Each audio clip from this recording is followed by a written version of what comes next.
Ahoye momore amane ahoye waranuyani singe mbai sarani bonbe kula kulipo bere ahoye momore aduwe ahoye kenelo aman singe mbai toborni bonbe singa. Bienvenue dans le podcast Shabbat Talks Cameroun. Shabbat Talks Cameroun est un podcast dans lequel nous recevrons les acteurs camerounais évoluant dans le domaine culturel. Nous vous présenterons une curation à popularité variable, regroupant créatifs, sportifs et entrepreneurs. L'objectif étant de créer un écrin hétéroclite inspirant où nous évoquerons les spécificités de leur activité, leurs rêves, sans oublier le rapport qu'ils nouent avec leur continent et pays d'origine. Le Shabbat Talks Cameroun est produit par Lida. Ahoye momore amane ahoye waranuyani singe mbai sarani bonbe kula kulipo bere ahoye momore aduwe ahoye kenelo aman singe mbai toborni bonbe singa mwemlaga.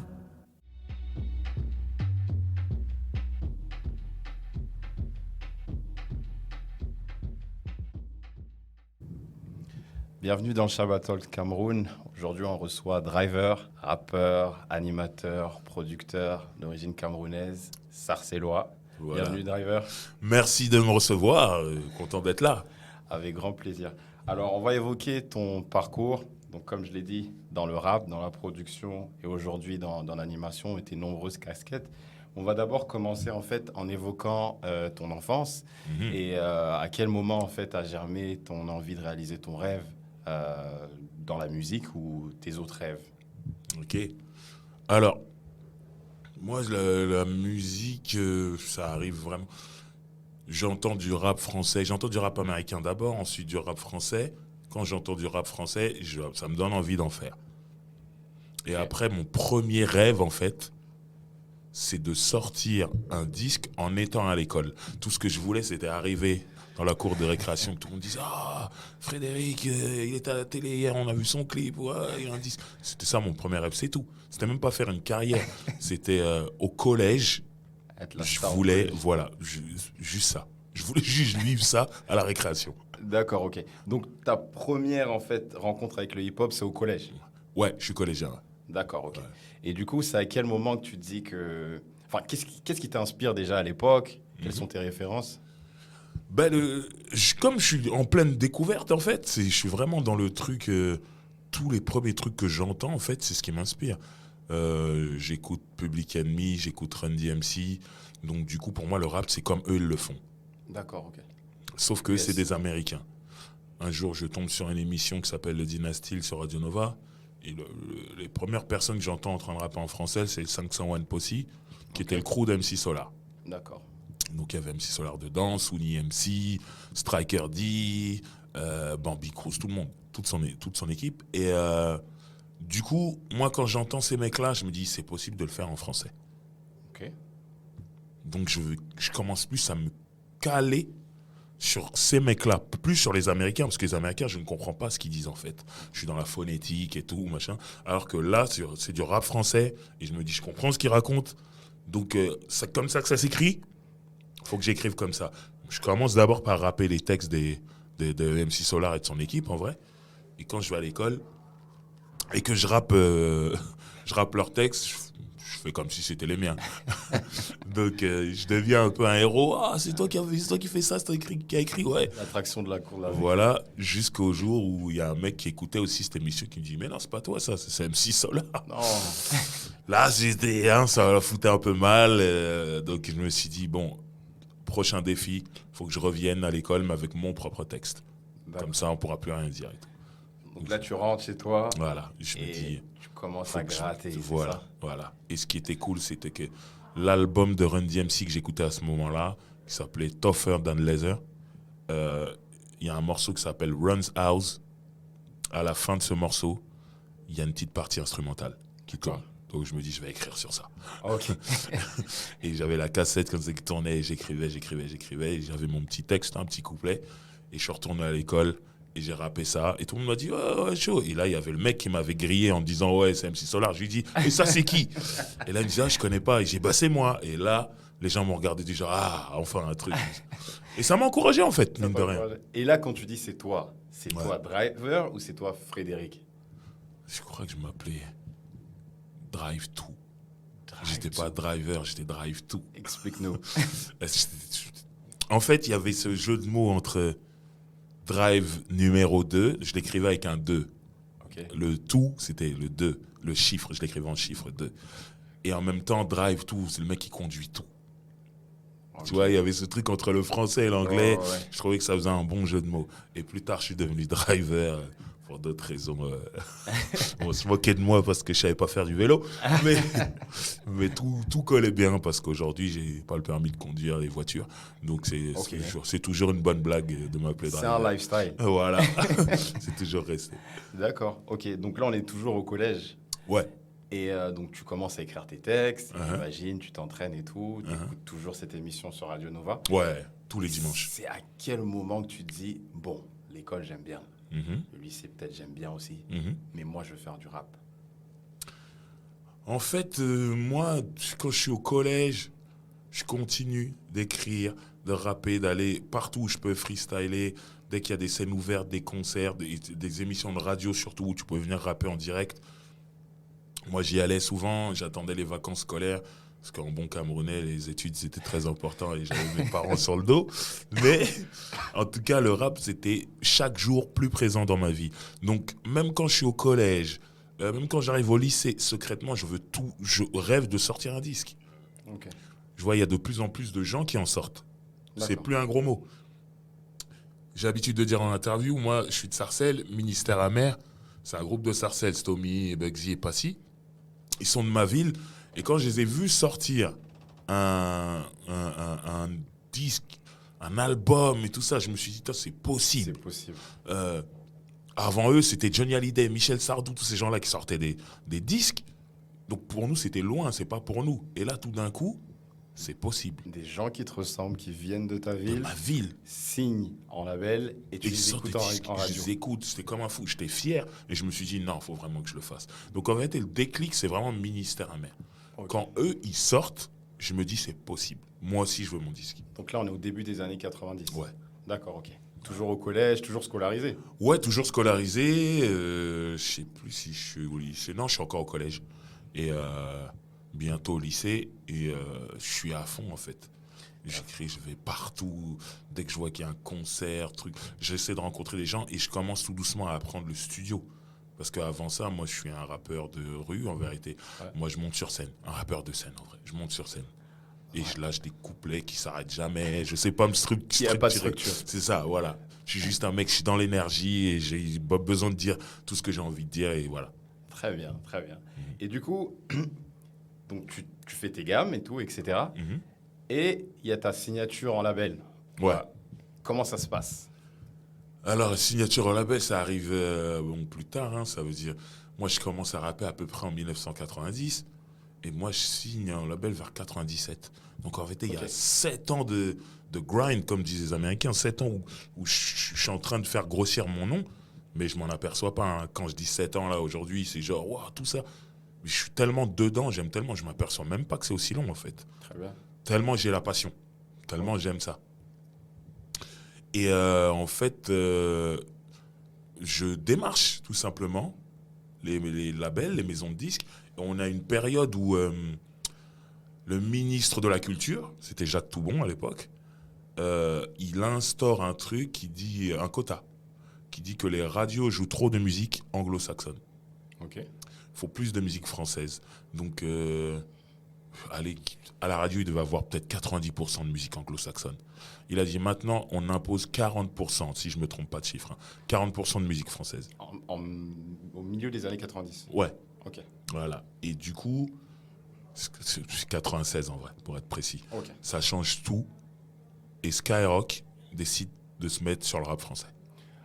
D'accord. Ils se Donc, disent, on va devoir jouer de la musique française. Bon, on va miser sur le rap français parce que on n'est pas sûr de la pop française, on n'est pas sûr du rock français. On dit, vas-y, on se lance sur le rap français. C'est un défi, c'est gonflé à cette époque-là. Une radio qui va jouer exclusivement que du rap, et dont 40% de rap français, et peut-être même plus, parce que petit à petit, ils ont joué plus de rap français que de rap américain. D'accord. Donc le réel shift en fait du rap français, c'est cette histoire-là. 96 Ouais. avec Skyrock Ouais. qui se met à jouer 40% de C'est musique ça. Et française ça dans le rend rap. tout commercial. Quand je dis commercial, c'est au sens large du terme. Ça veut dire que des gens vont commencer, des rappeurs français vont commencer à gagner de l'argent, vont générer des droits d'auteur et de compositeurs à la radio. Il y a une radio nationale qui va jouer leurs chansons. Là où, avant 96, tu avais des gens qui étaient des héros dans le milieu, mais qui ne vendaient pas énormément et qui faisaient, en termes de droits d'auteur, de passage radio, tout ça, qui faisaient zéro. Parce que les radios ne jouaient pas de rap français. Très bien. Donc cette période-là, c'est la période première consultation de Doc Gynéco, en D'accord. 96. C'est le premier album. L'album de Doc Gynéco, presque tous les morceaux de l'album vont passer à la radio. Parce on tombe à cette période-là, en fait. Pile poil dans le bon moment. Les NTM, les IAM, tout ça, ça va être joué. Donc qu'est-ce que vont faire les maisons de disques? Elles vont ouvrir les robinets. Il y a une radio nationale qui demande du rap, il faut qu'on signe des rappeurs. Très bien. Donc à cette période-là, tu es un rappeur, tu vas à un rendez-vous dans une maison de disques, Contrat direct. tu l'as. Non, peut-être pas contrat, mais tu as ton rendez-vous. Parce qu'avoir un rendez-vous dans une maison de disques, c'est dur. Quand tu dis j'aimerais avoir un rendez-vous, ils vont te dire envoyez votre maquette, on vous rappellera. Souvent, ils n'écoutent pas, ils ne te rappellent pas. Sauf que là, tu dis je suis un rappeur. Rendez-vous 14h30 dans le bureau, voilà l'adresse, tout. Voilà. Donc moi, c'est toute une période où je démarchais facilement parce que j'étais un rappeur. Ok. Et j'ai fini par me retrouver chez Polydor où je tombe sur une directrice artistique qui me dit j'adore ce que tu fais. Donc en 97, c'est ça? Ouais, 97. Pour nous situer, tu avais à peu près quel âge? 20, 21, 22? J'ai eu 76, 21 ans. 21 ans. Voilà. Donc 21 ans, tu as poursuivi ta scolarité en parallèle. Ouais. Tu n'as jamais lâché Ouais. ta passion. Mhm. Tu as construit ton nom, comme on dit dans le Ouais. milieu. Mhm. Donc 20-21 ans, tu signes en label. Mhm. Et au niveau de la scolarité, Mhm. Bah, tout s'est mélangé en fait. C'est-à-dire que moi, plus le temps passe, plus j'avance à l'école et plus je pense qu'au rap.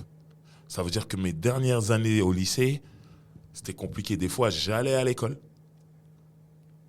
Et quand j'arrive, je suis dans la cour de récréation. Allez, ça sonne, on doit tous monter en cours. Tout le monde monte et moi, je reste dehors. ok.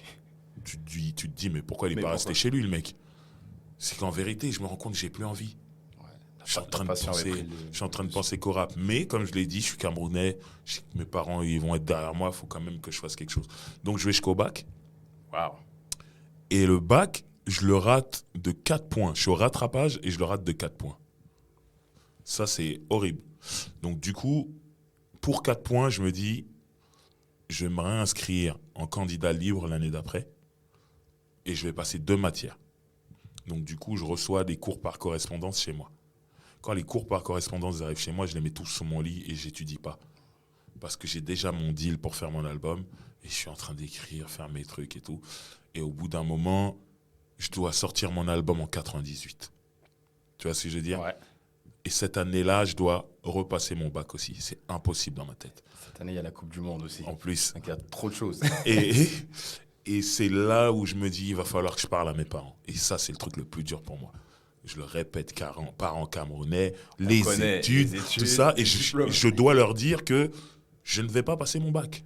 Parce que j'ai un Parce contrat de que musique qui m'attend. je dois pour faire du mon rap. Dans la tête des parents camerounais, ça, c'est pas entendable. Ah, Mais honnêtement, ils ont vu quand même que j'étais structuré, que j'étais signé chez Polydor, que j'avais ramené un contrat, que j'avais déjà touché une avance, que j'avais de l'argent et tout ça. Et ça a été dur pour mes parents de savoir que j'allais arrêter l'école, si près du bac surtout. Mais au bout d'un moment, ils m'ont dit, c'est ce que tu veux, fais-le bien par contre, fais-le à fond. On te soutient, mais ne rate pas. Fais-le bien. waouh. Et ça, franchement, ça m'a touché. Je me suis dit, bon, je dois aller au bout maintenant. Ah ça, tu as eu la bénédiction des parents. Exactement. Parce qu'il y a beaucoup de jeunes passionnés, peu importe le domaine, qui n'ont pas forcément cette C'est ça. bénédiction-là. Et c'est dur, ça. Et je trouve que tu y allais après avec le cœur léger, non? Bien sûr, tout a changé. Ça veut dire que Tu te caches quelqu'un, entre guillemets. ouais, mais en plus quelqu'un qui arrête l'école et qui doit trouver un travail et qui vit chez ses parents à ce moment-là, s'il se lève pas tôt le matin, s'il se réveille à midi ou à 13h, mais ses parents le regardent mal. Ils se disent, tu t'es pas levé pour aller chercher un travail aujourd'hui. Moi, je pouvais me réveiller à midi, 13h. J'avais un job en vrai. Ouais. C'était le rap. Genre. Donc, on me regardait pas de travers à la maison. Ouais. Et ça changeait tout. Ça change tout, c'est sûr. J'étais dans un bon mood pour faire ma musique et tout. Tout allait bien dans ma tête. Un environnement favorable. Voilà, ça c'était important. Donc tu signes à Polydor, donc 97, tu me dis. Ouais, Bénédiction des parents, Voilà. tête libre. c'est ça. Tu as fait ton nom dans le milieu. Ouais. Et qu'est-ce qui se passe maintenant en 98? 98, avant l'été, il y a une compilation de R&B qui s'appelle 24 carats, qui doit sortir, qui est commandée par Skyrock à Polydor. Ils disent à Polydor, voilà, on veut se lancer aussi sur le R&B français. Faites une compilation en partenariat avec nous et on la jouera. Donc ils appellent un peu tous les chanteurs de R&B du moment en France. Et comme moi je suis signé chez Polydor, ils me demandent faire un morceau pour la compilation, on le met dedans. Moi je dis mais je suis pas un chanteur de R&B. Ils me disent ah, mais c'est pas grave, rap et mets un chanteur ou une chanteuse au refrain et c'est juste histoire que tu aies un morceau sorti comme ça. Je dis ok.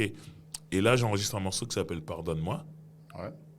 Sauf que quand le morceau sort, enfin quand le morceau est dans la compilation, Skyrock écoute la compilation, le programmateur dit c'est le morceau de Driver que j'aime, c'est le morceau de Driver que je vais jouer. Le morceau R&B. Sauf que c'est pas un vrai morceau R&B, moi je Ouais. rappe dessus. C'est pas ce que tu fais, toi. Et, non mais moi je suis un rappeur, Ouais. donc j'ai rappé, tu vois, et du coup la maison de disques dit mais ça va être compliqué pour nous de vendre une compilation de R&B en mettant en avant un morceau de rap. Un morceau rappé, ouais. Et le programmateur de Skyrock dit je veux rien savoir, moi je veux jouer ce morceau-là. Ok. Donc ils vont pas refuser. En plus, je suis leur dernière signature. Donc ils disent ok. Là le morceau est matraqué. Il est joué sur Skyrock, Énergie, Fun Radio, même des France Inter, Europe 1. Ils l'ont joué aussi et tout. Et en fait, je me retrouve avec un hit. Alors que j'étais pas censé sortir mon album tout de suite. Donc là, on est peut-être au mois de mai. Pendant l'été, le morceau, il atteint la 2e place des rotations radio en France. Et donc, la maison de disques me dit, il faut absolument que ton album sorte en Sors tout de septembre. suite pour profiter du buzz, ouais. C'est ça. Mais moi, j'étais prêt, j'avais beaucoup de maquettes, en fait. D'accord. Donc, on enregistrait tout l'été. Et j'ai enregistré mon premier album, Le Grand Chelem, qui est sorti un 15 septembre 1998. Et c'était ouf, quoi. Et le reste is history. comme on dit. Exactement. Donc, le Grand Chelem sort à la rentrée 98, Ouais, ouais. c'est ça? Ouais. Donc, tu fais une tournée ensuite, qu'est-ce qui se passe? Je fais une tournée promotionnelle, en fait. Avant, il y avait un truc qu'on appelait chez Polydor, chez Universal même, la tournée des bureaux. Parce que Universal, ils avaient des bureaux en région dans toute la France. Et en fait, ils envoyaient leurs artistes à chaque fois dans toutes ces grandes villes. Et tu faisais toutes les radios du coin. Tu faisais un showcase ou un concert le soir et tout ça. Et tu faisais ça. J'ai fait ça, en fait, pendant un long moment. Et c'était super bien, en fait, dans le sens où je rencontrais des médias de différentes province, régions, ouais. Et en vérité, je me suis rendu compte, j'ai appris sur le tas, hein, que si tu te comportais bien et qu'ils t'aimaient bien, ils allaient bien te pousser. Et ça m'a beaucoup servi en province. Moi, je sais qu'il y a des radios qu'on ne capte pas à Paris parce que c'est des radios ou du sud, de l'est, de l'ouest, tout ça. Ils sont pas populaires ici. Ouais. Voilà, et on me disait, tu sais, t'es matraqué là-bas, tout ça. Je dis, ah ouais, tout, ça faisait plaisir. Et ça, c'était après mon passage, en fait. Parce qu'ils disaient, ah, il est cool, lui. On l'aime bien, C'est le truc, déplacé, machin. ouais. C'est ça. Et ça, c'était super important. Donc, du coup, j'y allais vraiment, ça. Ça, il n'y a pas un moment où j'ai dit, ah, je suis fatigué, je veux pas. Moi, j'étais dans le grind. Vraiment, on y Le va. hustle. C'est ça, il faut aller conquérir les autres territoires. Paris, c'est chez nous, on connaît tout ça, mais qu'est-ce qui se passe dans telle ville ou dans telle ville? Et j'allais sur le terrain, j'ai fait Rennes, j'ai fait Marseille, j'ai fait Toulouse, j'ai fait Lyon, j'étais partout. Tour de France. C'est ça. D'accord. Lille, tout. C'était une belle époque. Belle époque, 98-99 du coup. Ouais. Tu as toute cette tournée-là. Ouais. Et du coup, qu'est-ce que t'en retiens en fait de ce premier album et de ce succès? Parce qu'il y a eu quand Ouais. même des hits. Bon, Ouais. Aïe, aïe, aïe. Aïe, aïe, aïe, pardonne-moi, c'est des hits. Le truc, c'est que, en fait, j'ai fait un truc qui était à contre-courant. Aujourd'hui, on s'en rend pas compte, mais ceux qui ont vécu cette époque-là, le savent. C'est que je suis venu avec un album joyeux. Au moment où c'était pas joyeux le rap Ça français. représente bien. Ouais. C'était ça. Et en fait, j'ai juste voulu être naturel en vrai. Si tu veux, moi, quand j'ai commencé à rapper, comme je t'ai dit, il y avait Public Enemy, Run DMC dans mes oreilles, c'était assez hardcore. Et du coup, j'imitais. Ouais. Après, il y a Ministère Amer, Assassin, NTM, tout ça. J'imitais. Qui sont très dans la revendication. Voilà. Et plus le temps passait, plus je me disais, OK, t'as imité ces gens-là? Maintenant, il faut que tu sois toi-même. Et qui je suis? Honnêtement, dans ma vie de cité, dans les cités, on sait où il y a plein de cas, des durs, tout ça, machin, mais il y a aussi des mecs cool, il y a aussi des mecs marrants, il y a aussi le sportif, il y a plusieurs profils. Absolument. Et moi, j'étais plutôt le mec cool qui aimait rigoler des vannes des autres. De temps en temps, j'en plaçais une comme ça, vite fait. Tu vois ce que je veux dire? Mais j'étais ce mec-là. Je me suis dit, mais Pourquoi vous montrez qu'une facette de chez nous? il faut que je monte cette facette-là. Je veux être le représentant de cette facette-là. D'accord. Et c'est comme ça que mon personnage Driver, il a commencé à arriver et j'ai terminé en pochette, sur la pochette en golfeur et tout. Mais j'étais moi-même à ce moment-là. Très bien. T'étais toi-même et t'as pas voulu ressembler à rien d'autre. C'est super dur en fait de jouer un rôle tout le temps. C'est fatigant. T'imagines si t'es pas un gangster, mais que ton personnage de rap c'est un gangster, ça veut dire que dès que tu sors de chez toi, faut que t'aies l'air d'un gangster. Froncer les sourcils. C'est fatigant ça. Ça c'est fatigant. Donc je me voyais pas jouer un rôle. Je me disais mais je vais me perdre un moment. Donc je me suis dit non, là, ce que je vais faire, je vais être moi-même et tout va être facile. Et en fait, depuis la sortie de mon premier album jusqu'à aujourd'hui, je suis moi-même et c'est simple. Et je sors de chez moi, c'est simple. Ma vie, elle est simple. Vraiment pour de vrai. Parce que je suis resté moi-même. Restez toi-même. Ouais. Ça, c'est un bon conseil, ça. Ouais. Très bon conseil. Ça pour les simplifie. jeunes et moins jeunes, restez soi-même. Franchement, ça simplifie tout. Peu importe d'où l'on vient. Ouais. Donc ça, on retient bien.